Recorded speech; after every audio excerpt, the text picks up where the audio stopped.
Kita ke Bang Jazilul. Kalau sama Golkar sudah ketemu ini titiknya, titik koalisi untuk mengawinkan satu sama lain. Tapi kalau dengan Demokrat, apakah masih ada yang mengganjal, Bang Jazilul? Sebenarnya kami dengan Demokrat memiliki sejarah dan histori yang baik. Dan saya secara pribadi pada awal-awal, saya juga membangun gagasan namanya Koalisi Semut Merah ketika itu, untuk kemudian membangun kerjasama dengan Demokrat, dengan PKS ketika itu ya. Namun belum terjadi. Seandainya saja Demokrat dengan PKB memenuhi kuota presidential threshold 20%, saya pikir akan lebih mudah untuk bergabung antara PKB dengan Demokrat karena memiliki histori, memiliki visi, dan sekaligus sudah saling tahu di situ. Apalagi Pak Muhaimin dengan Mas Ahaye ini kan sama-sama figur yang muda menurut saya. Jadi terbuka untuk saling bekerja sama dan lebih harmonis. Namun memang fakta politik tidak semudah itu karena barier 20% presidential threshold itu membuat PKB harus berkomunikasi dengan banyak partai dan juga harus membangun kerjasama politik dengan partai yang memenuhi ambang batas. Tapi sampai hari ini tidak satupun koalisi-koalisi yang ada yang mengumumkan paket pasangan presiden dan calon wakil presiden. Dan ada koalisi yang kemudian pindah dari satu, katakanlah P3 yang awalnya di koalisi Indonesia Bersatu, kemudian sekarang bergeser. Nah, oleh sebab itu pergeseran-pergeseran akan terus terjadi menurut saya. Dan apakah kemudian PKB dengan Demokrat akan dalam satu kubu misalkan atau koalisi, kami tentu Koalisi Kebangkitan Indonesia Raya itu tetap membuka kebersamaan untuk itu.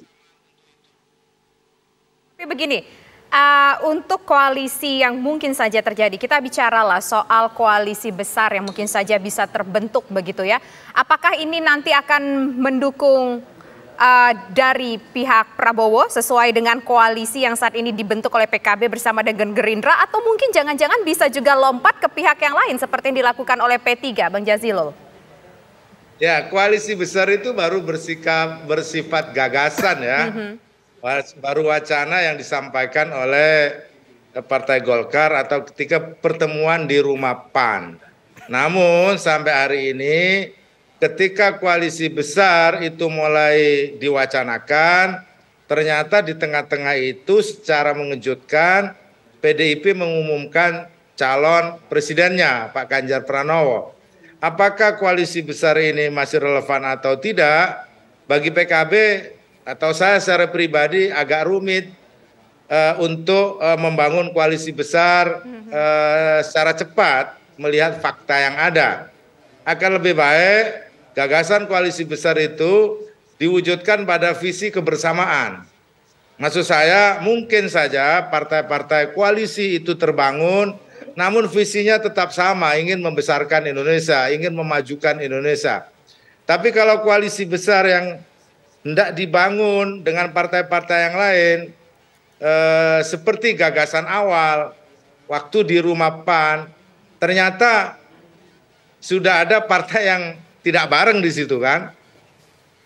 Ternyata tidak dalam koalisi lagi, seperti P3 misalkan. Saya pikir kita harus menghormati apapun gagasan yang ada. Bagi PKB intinya bahwa pemilu 2024 berlangsung secara jurdil dan ditemukan calon pemimpin yang betul-betul diharapkan. Baik Bang Jazilul. Betul-betul akan merubah keadaan ke arah yang lebih baik. Bang Jazilul, saat ini sudah tersambung juga bersama kami ada Bang Nusron ini. Dari Golkar akhirnya bisa bergabung juga ini. Bang Nusron. Assalamualaikum Bang Nusron, kami juga ingin dengar dari Golkar. Sepertinya sudah klop sekali tadi dengan PKB. Pak Jazilul mengatakan titik temunya sudah dapat sama Bang Nusron sebagai ketua tim pemenangan. Bang Nusron. Assalamualaikum buat Pak Jazil dan semuanya.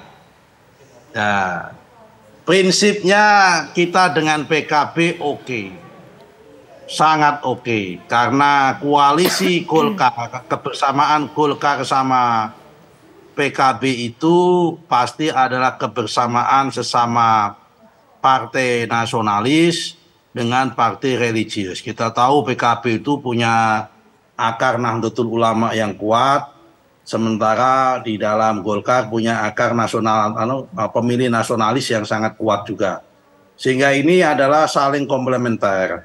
Apalagi kalau nanti nambah Gerindra sama nambah PAN, itu nanti bergabungnya dua kekuatan nasionalis Golkar dan kekuatan nasionalis Gerindra, bersama dua kekuatan nasionalis religius, yaitu PKB sama PAN, yang kita sama-sama tahu PAN juga mempunyai basis keislaman yang kuat, yaitu Muhammadiyah, dan basis pemilih nasionalis yang pemilih Islam modernis yang lain. Sehingga ini adalah koalisi yang sangat kuat nanti kalau ini terbangun. Saya yakin ini koalisi yang akan menang ini. Hanya ada 4 partai saja yang disebut. Bagaimana dengan posisi Demokrat? Apakah kira-kira juga akan dihitung begitu untuk bergabung dalam koalisi inti KIB KIR ini? Nah, Demokrat ya kita sedang penjajakan dengan Demokrat dan sudah pertemuan. Moga-moga ada angin baik dengan Demokrat. Kalau dengan P3 ya kan sudah berkali-kali pertemuan dengan KIB, tapi ternyata belakangan yang bersangkutan menyatakan mendukung Pak Ganjar dari PDIP. Meskipun ketika pertemuan bersama PAN, Ketua Umum PAN dan Ketua Umum Golkar sama Ketua Umum P3 di rumah Ketua Umum Golkar, menyatakan belum final juga sebetulnya.